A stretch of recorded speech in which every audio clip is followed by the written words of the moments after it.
আলাইকুম দর্শক, এই যে দেখেন একটা ষাঁড় বাচ্চা এবং কি গাভী গরু এদিকে নেন বাছুরটা দেখেন 1,10,000 দাম হইতেছে, কিন্তু 90,000 টাকা দাম বলা হইতেছে। কয়টা দুধ দেয় ভাই? পনে তিনটা। দেখেন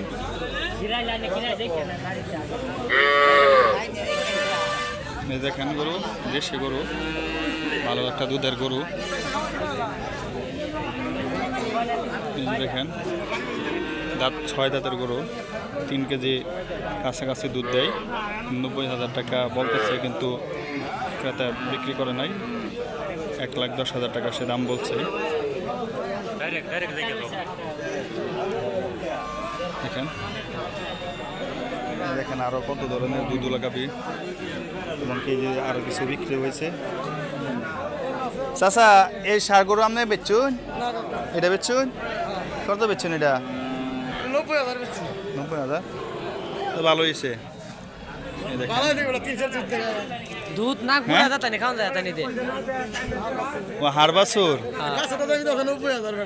এটা তো 6 মাস রাখলে তো 90,000 হইবই না। বাজার অনেকবার কমও না, আছে মোটামুটি।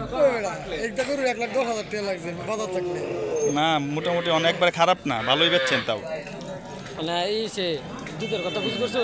দুধের কথা 3 কেজির কথা কইলো। হ্যাঁ জানে না, হ্যাঁ ছোট ভাই আমি আমি জানি দুধের কথা। নাক গুড়া দাতা নি খাওয়া যায় তানি দে এটা। হ্যাঁ তাহলে 2 কেজি 2.5 কেজি দুধ দেয় নাকি? নাক গুড়া দাতা নি খাইতার মানে এটা তানি দে। না ভালো হয়েছে ভাই, দুধের লেগে নিচ্ছে। দাঁত কয়টা? দাঁত যাচ্ছে না না যাচ্ছে না? কি ক এ দেখেন। না না না ভালো হয়েছে। দুধ তো 3 কেজি দুধ দিলে আবার আর কি লাগে? হ্যাঁ হ্যাঁ অবশ্যই।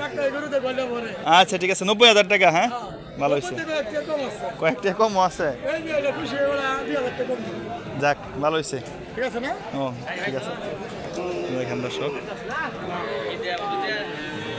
আজকে এই পর্যন্ত। সবাই ভালো থাকবেন। আল্লাহ হাফেজ, আসসালামু আলাইকুম।